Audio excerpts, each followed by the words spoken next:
Well, a good day to you. This is Sean Story here, the host of the Dream Volunteers podcast, Being the Difference. Today I'm with Leo Laporte, the chief twin. How are you doing, Leo? I'm great, Sean. I thought I was anonymous. Is he? Not anymore. He's revealed his face. Okay, so Leo, what is TWIT exactly? Well, you're actually here in our studios. I do a broadcast radio show, and I did for years a cable TV show. But in about 2005, I started doing internet radio and TV, and that's what TWIT was. It stands for This Week in Tech, and we do now 30 different shows about technology. And this is the studio here that we built. It's kind of like an internet television station at this point. So your podcast network has definitely grown. Where do you want to see it in the future? More shows. I know you've talked about having a network that streams podcasts 24/7. Is there anything more to those streams besides that? Well, what we're doing right now is we're making the transition from being downloaded audio shows to full-time 24-hour video broadcasting. So instead of the big part of it being a download that you listen to at your convenience, I want to have something that's on hot and cold running tech news and information. Whenever you're in the mood, you just tune it in and we're there. So that's step one, is to turn this into, I think of it as, or I've sometimes said, the CNN of tech. I do want to continue to focus it on the topics, that we focus on, very narrowly focused on things of interest to the tech enthusiast. Because I feel that if we are narrow focused, I think of it as niche broadcasting. Sometimes I say artisanal broadcasting. It's handmade media where we really know our audience. We make it for that audience.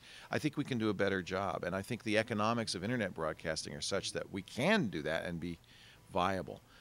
So you probably learned a lot when creating this company. What challenges did you face along your journey? What kept you motivated, kept on trying? How did you overcome those challenges? Building a business is something I never thought I'd be good at, and I'm not, or want to do, and I don't. But it is something I have to do in order to have this succeed. So I've had to learn about business and had to learn about hiring and firing. I'm sad to say, sometimes that happens.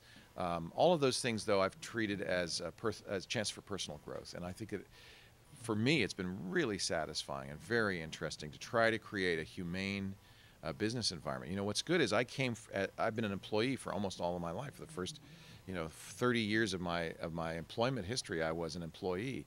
So I think that has positioned me well to be a boss. I understand what employees want. Now my employees are watching, so I don't know if they're going to yell at me, but I try to make it I try to make an environment that people would want to work in, pay them fairly, give them good benefits, be liberal with vacation and days off, and all of the things that I wanted as an employee. But most importantly, I try to give them scope. I try to give them a chance to grow, to do something that they want to do and something they care about. And a lot of times for me, what that means is giving them more autonomy, giving them responsibility to create a product and responsibility for the product from beginning to end so that they can say, yeah, I made that thing.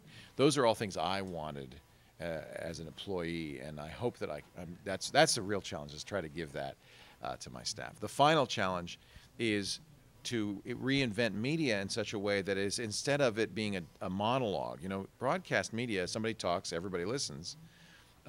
It's a monologue, not a conversation. And I think in the internet we have a unique opportunity to make it more of a two-way conversation. That's challenging because when you have hundreds of thousands of people watching you, how do you let them all participate? But this is the challenge that most excites me, is figuring out ways for our audience to participate, to be part of a conversation, to be a community, not just an audience. And I'm excited about that. That's, to me, the most exciting challenge. Now, getting back to the business aspect of this, what advice would you give to a young entrepreneur? First of all, be willing to take chances. I think sometimes people are very cautious. And, somebody said on Twitter, I thought this was a good quote. In fact, such a good quote, I put it in my speeches lately.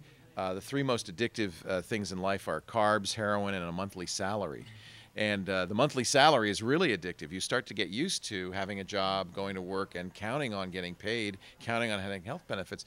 You'll never start your own business if you get addicted to that. So being willing to take chances and take risks, very important. And the good news is it's easiest when you're young.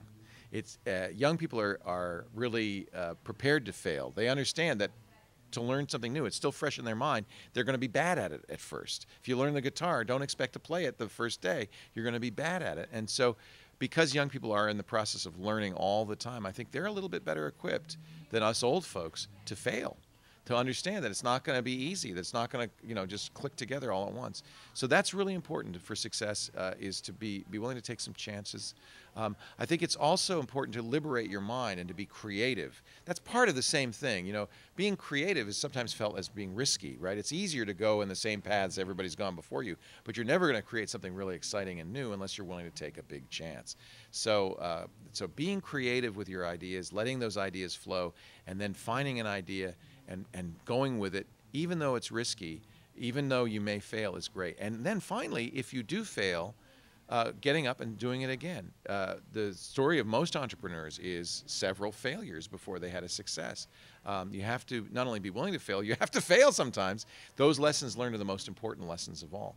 And I think young people are really well situated for this. They fail a lot. They're used to it. They know it's not the end of the world for them, I hope. Yeah. And if they have that sense that, no, I'm going to keep going, persistence pays, keep at it. If you really love it, you will succeed. And that's the bottom line, the final lesson, I think. It's in business, it's in everything, is find your passion and live it and follow it. Follow your bliss. It's so important. And when you're a young person, there's so many options out there, so many opportunities. I think that, and I tell my kids this, your job right now is to figure out what you're most passionate about, what you love the most. Because if you do that, even though you'll face failure and challenges and trials, it won't be easy. Your passion will get you through those times, and you will succeed ultimately, I think, if you do something you love. Fantastic. Thank you so much for your time, Leo, and thank you again for sharing your inspirational story with us. Thank you for watching this episode of Being the Difference.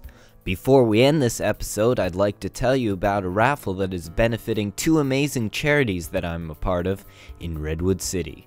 The youth empowerment program, the Young Dreamer Network, has partnered with the digital arts center Fresh Takes to benefit from a raffle underwritten by the Rotary Club of Redwood City. If you'd like to help both of these charities, I'd encourage you to go to www.freshtakes.net, click on Fundraiser, and then Honda Insight Raffle. The winner of the raffle will be drawn at the Redwood City 4th of July celebration and will get the opportunity to choose their prize of either a new Honda Insight or $18,000. Tickets cost only $5 a piece, and all of the proceeds go to benefit these two wonderful nonprofits. You need not be present at the raffle to win. Click on the link in the description below to learn more. On behalf of the Young Dreamer Network and Fresh Takes, I thank you for your support. Have a wonderful day, and thank you again for watching this episode of Being the Difference.